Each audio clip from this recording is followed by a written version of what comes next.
کہتے ہیں کہ بعض اوقات کوئی بیمار ہوتا ہے، کہتے ہیں یار دعا کر دینا ہمارے لیے، ہم کہتے ہیں ہم کر دیں گے، پھر جب ہم اجتماعی دعا کرتے ہیں یوں کر دیتے ہیں اللہ تعالیٰ سب بیماروں کو شفا عطا فرما، ان کا نام نہیں لیتے اس گمان کے ساتھ کہ سبھی شامل ہیں، پھر وہ ہم سے پوچھتے ہیں میرے لیے دعا کی تھی، ہم کہتے ہیں ہاں کی تھی، صحیح ہے کہ نہیں ہے؟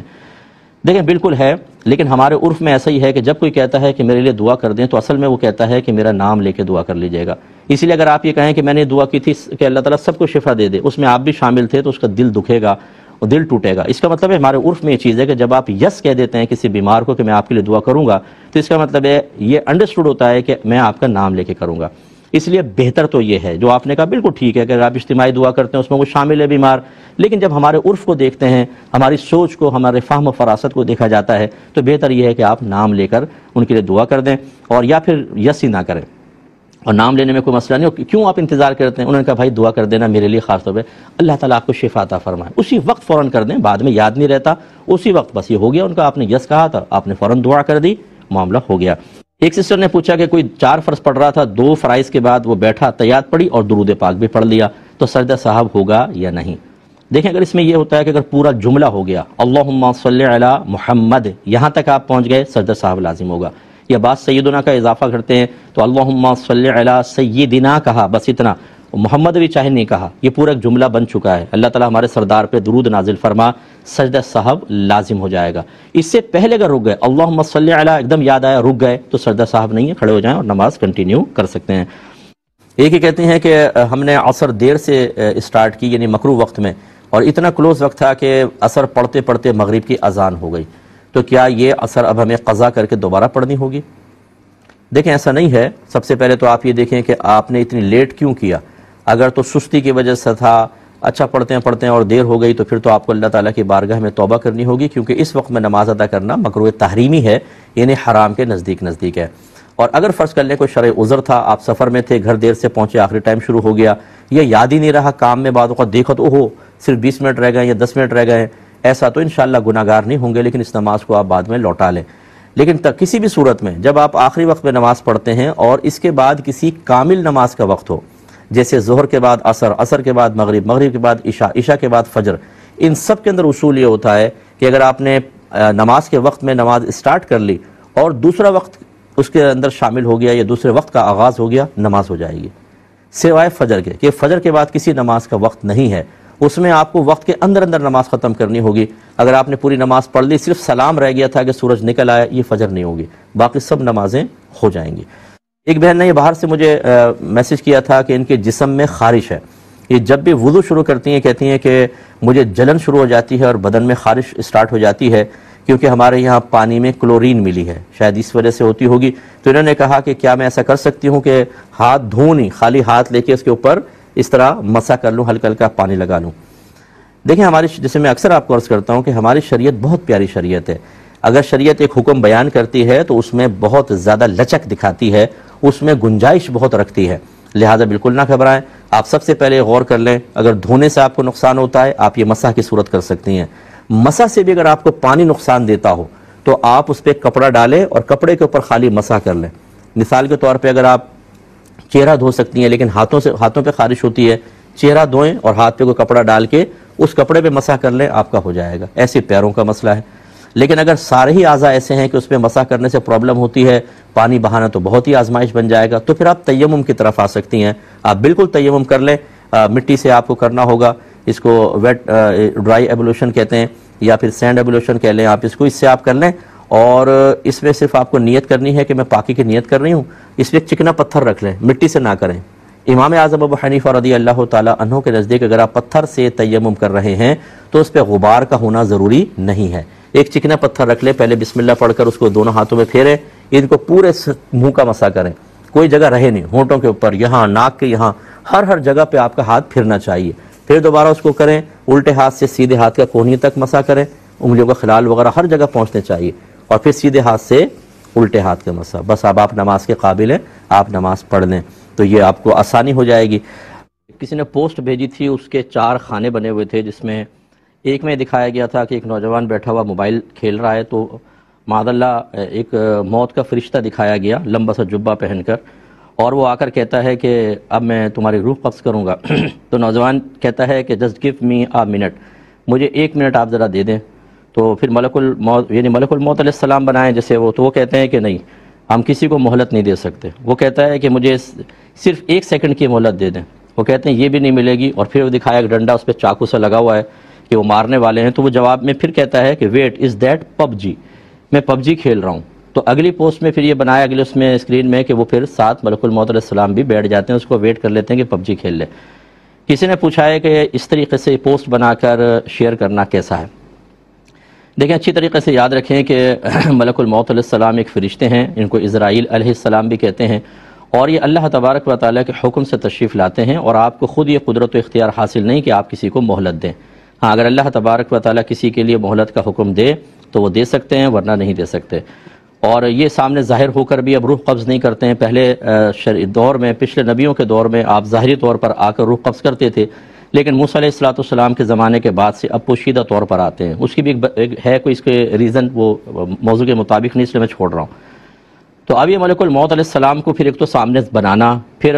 وہ کہنا اس کا کہ تھوڑا ٹھہر جاؤ میں گیم کھیل رہا ہوں، اور وہ ساتھ بیٹھ جائیں، اس میں بہت ہی زیادہ بڑی بے ادبی ہے ایک فرشتے کی. اس کو ہنسی مذاق بنا لیا، ٹھٹا بنا لیا، اور مطلب ایسا ظاہر کیا کہ معاذ اللہ فرشتہ بھی اس کا گیم کا نام سن کر بیٹھ گیا.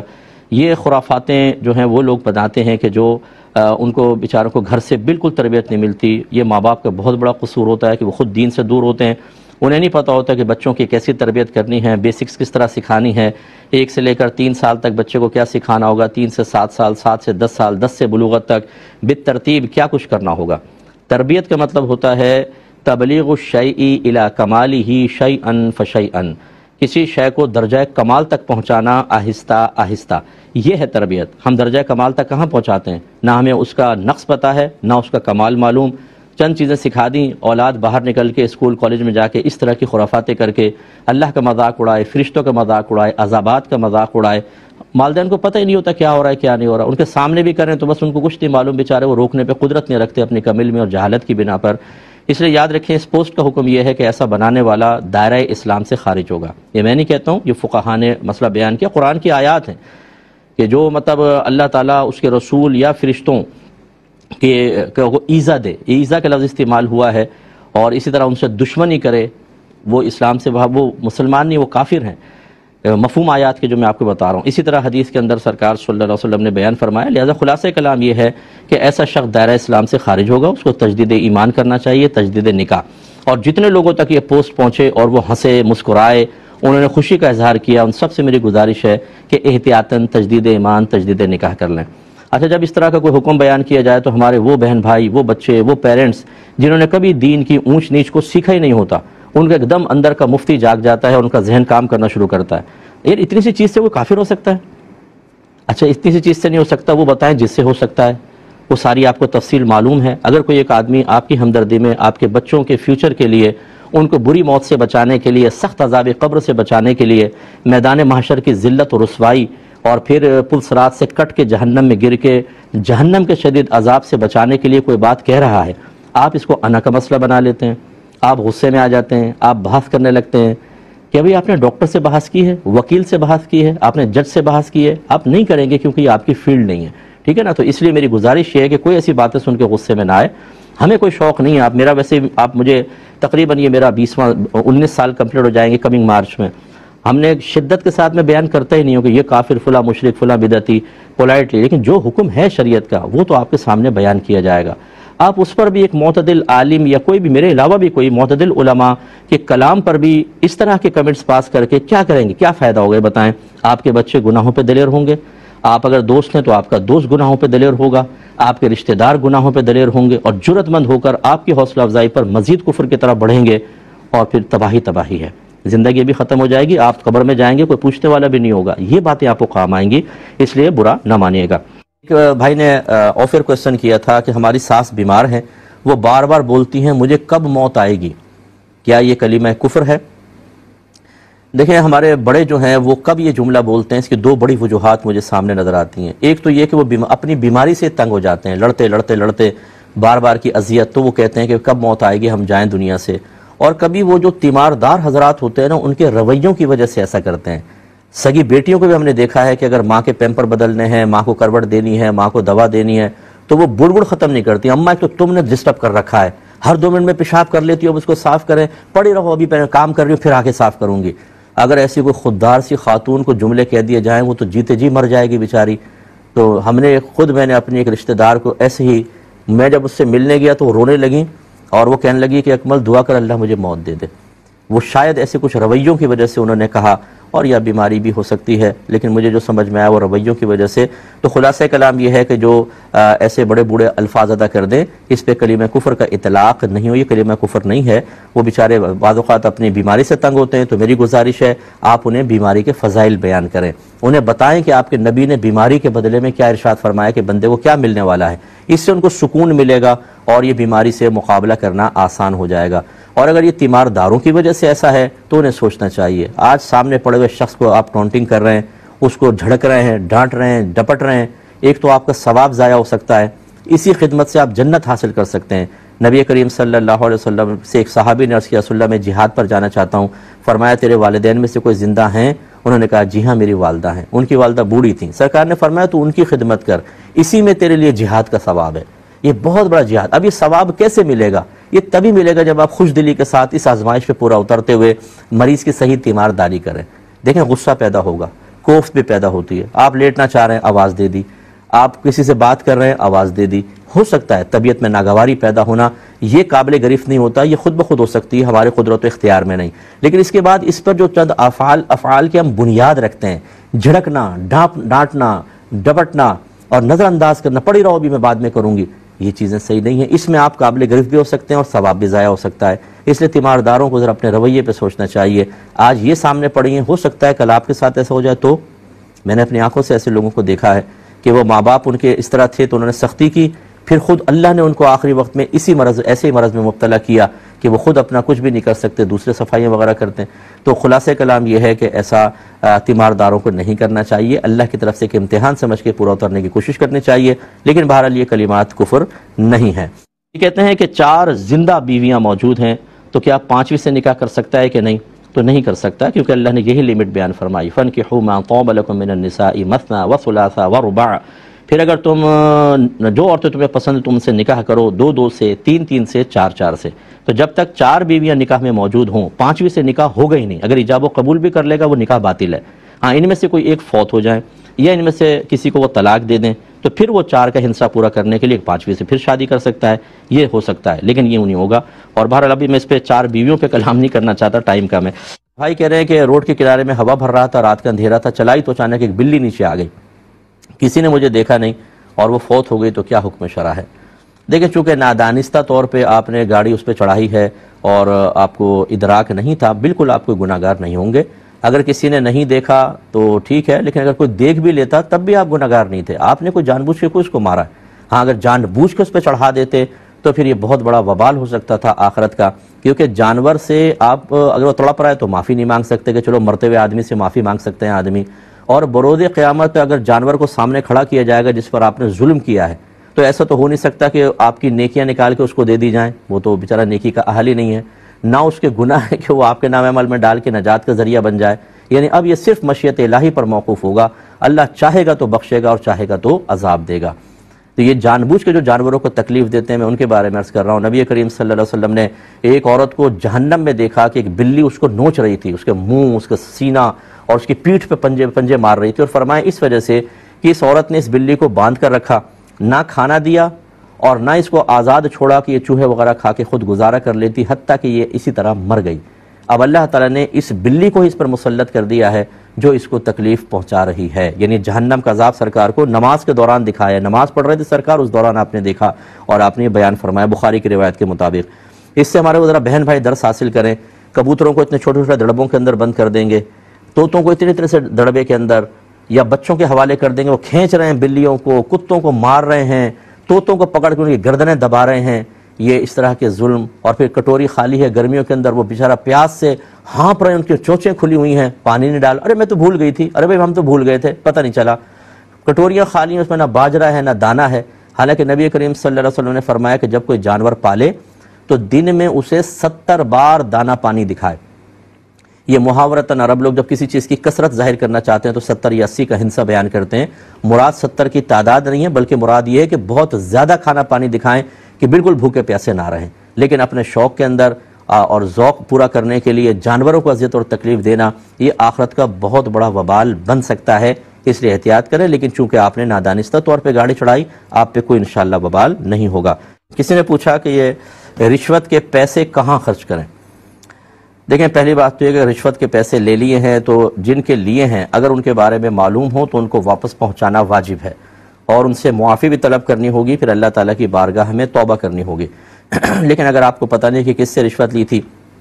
یا معلوم ہے لیکن اب وہ شخص مل نہیں رہا، غائب ہو گیا ہے، جیسے بعض لوگ علاقے چھوڑ کے چلے جاتے ہیں، تو ایسی صورت میں ان نامعلوم مالکوں کی طرف سے اس پیسے کو بغیر ثواب کی نیت کے صدقہ کرنا واجب ہے۔ آپ صدقہ کر دیں اور پھر آپ ساری زندگی اللہ تعالیٰ سے استغفار کریں، اور ان لوگوں کے لیے جن سے آپ نے رشوتیں لی تھیں آپ ان کے لیے دعائے بخشش و مغفرت کریں، ان کے لیے ایصال ثواب کرتے رہیں، جو بھی نیکی کریں دعا کریں اللہ تعالیٰ میرا ثواب ان کو بھی پہنچ جائے، اور تیسرا ان کے لیے کوئی ثواب جاریہ کریں، کیونکہ جو آپ نے رشوتیں لی ہیں یہ لازم ایسا ہوگا، اللہ نے اپنے ذمہ کرم پر رکھ لیا ہے، اس کے بغیر اللہ بخشے گا ہی نہیں، کیونکہ اللہ نے اپنے ذمہ کرم پر لے لیا ہے کہ وہ ظالم سے مظلوم کو اس کا حق ضرور دلوائے گا۔ تو بروز قیامت آپ کھڑے ہوں گے اور جتنوں سے آپ نے رشوت لی ہے سب وہ کھڑے ہوں گے اور آپ سے مطالبہ کر رہے ہوں گے کہ ہمیں ہمارا حق دیا جائے، تو اللہ تعالیٰ آپ کی نیکیاں نکال کر ان کے نام اعمال میں ڈالے گا، اور اگر حساب کتاب پورا نہیں ہوگا تو ان کے گناہ آپ کے نام اعمال میں ڈال کر اور ایسے شخص کو جہنم میں جانے کا حکم دیا جائے گا۔ اب وہاں کتنے ہزار اور کتنے لاکھ برس وہ رہتا ہے یہ اللہ ہی بہتر جانتا ہے، وہاں کے تو ایک سیکنڈ کا عذاب برداشت کرنا مشکل ہے، تو لاکھوں برس تو بس بہت ہی بری حالت ہوگی۔ لیکن جب آپ اس طرح کریں گے کہ آپ نے جن سے پیسہ کھایا ہے، سود کا کھا لیا، رشوت یا حق دبا لیا اور ادا کرنے کا موقع نہ ملا، تو پہلے تو یہی ہے کہ آپ نے اس کو صدقہ کرنا ہے بغیر ثواب کی نیت کے، اور توبہ کریں، اور پھر یہ جو میں نے اعمال بتائے یہ کرتے رہیں، تو ہو سکتا ہے کہ جب بروز قیامت وہ شخص آئے اور آپ نے اتنی اس کے لیے دعائیں کی جس سے اس کے درجے بلند ہوئے، آپ نے اس کے لیے اس کو ایصال ثواب کیا، اس کے علاوہ ثواب جاریہ کیا جس کو اس کو قبر میں انعام ملتا رہا، تو ہو سکتا ہے وہ فوراً آپ سے بروز قیامت راضی ہو جائے اور اپنا حق چھوڑ دے، جس کی مجھے قوی امید ہے، تو آپ ایسا کر سکتے ہیں۔ ہماری سسٹر نے فرمایا کہ ان کے شوہر جو ہیں پکوڑے سموسے کا کام کرتے ہیں، تو سارا کام یہ میرے اوپر ڈال دیتے ہیں، ساسیں نندے بیٹھے رہتی ہیں، وہ کام نہیں کرتی ہیں اور سارا میں کام کرتی ہوں، بچے بھی سنبھالنا، صبح 6 بجے اٹھتی ہوں تو شام تک مجھے فرصت ہوتی ہے، تو تھک جاتی ہوں گی، تو یہ میرے لیے کیا شرعی حکم ہے؟ سب سے پہلے تو بہن میں آپ کی حوصلہ افزائی کروں گا کہ آپ ایک اچھا کام کر رہی ہیں، آپ کا شوہر موبائل اسنیچ کر کے آپ کو پیسہ لا کر نہیں دے رہا، کسی کی بالیاں اتار کے چھین کے نہیں لے دے رہا، کسی کے ٹارگٹ کلنگ کر کے پیسہ حاصل کر کے نہیں دے رہا، بچوں کے اندر ہیروئن اور چرسیں بیچ کر پیسہ حاصل کر کے نہیں دے رہا، وہ رزق حلال اور طیب کما رہا ہے، اور آپ ان کے ساتھ تعاون کر رہی ہیں۔ آپ کے شوہر، اگر میں ظاہر حدیث کو دیکھوں نا تو نبی کریم صلی اللہ علیہ وسلم نے فرمایا کہ جو رزق حلال کمانے کے لیے کسی مقام تحقیر پر کھڑا ہوگا، یعنی ایسا کہ لوگ دیکھیں تو حقیر سمجھیں، اس پر جنت واجب ہو جاتی ہے۔ تو یہ آپ کے شوہر اگر رزق حلال کما رہے ہیں اور آپ تعاون کر رہی ہیں تو آپ دونوں کے لیے بہت آخرت کا انعام ہے، اور کوئی بات نہیں بہن، یہ اچھا کر رہے ہیں آپ کے شوہر، رزق حلال تو کما رہے ہیں، اللہ آپ کو برکت دے گا، آپ کے بچے اچھے پڑھیں اور پھر وہ اچھی پوسٹوں پہ جائیں، اپنے والد کو بھی پھر ریسٹ کروائیں اور آپ بھی گھر بیٹھ کے کھائیں، اتنے آپ کے بچے فرما بردار ہوں، اللہ ہماری دعا ہے۔ اب یہ کہ دوسرا جو آپ یہ کام کر رہی ہیں اس کے بارے میں انشاءاللہ میں عرض کرتا ہوں۔ یہ دوسری چیز یہ ہے کہ دیکھیں، آپ پر یہ تمام کام کرنا واجب نہیں ہے، آپ صاف منع بھی کر سکتے ہیں، نہ آپ کی ساس اور نندوں کا آپ کے ساتھ تعاون کرنا کوئی واجب ہے، ٹھیک ہے نا، نہ آپ پر واجب ہے، لیکن جیسے میں نے آپ کو عرض کیا کہ اگر آپ شوہر کا ساتھ نہیں دیتی ہیں تو بیچارہ وہ اکیلا کیسے کرے گا سارا کام۔ اب یہ ضرور ہے کہ شوہر کو بھی سوچنا چاہیے کہ آپ بھی ایک خاتون ہیں، ایک عورت ہیں، آپ مشین تو نہیں ہے کہ صبح اٹھیں اور پھر بچوں کو بھی سنبھالیں، گھر کا کام کاج اور پھر آپ کے کاروبار میں بھی تعاون کریں، لہذا شوہر پر واجب ہے، یہ لازم ہوگا کہ وہ آپ کو ایک ہیلپر رکھ کر دیں، کوئی ایک بچی ایسی رکھ لیں گھر میں، بچی سے مراد کوئی عورت رکھ لیں جو مطلب ماسی ٹائپ جیسے ہوتی ہیں، وہ کام کرے، سخت جو ہارڈ ورکنگ ہے وہ کرے، آپ اس کی دیکھ بھال کر کے تھوڑا بہت تعاون کریں اور باقی گھر کو سنبھالیں۔ یہ طریقہ کار کہ تھوڑا سا ایک کسی کی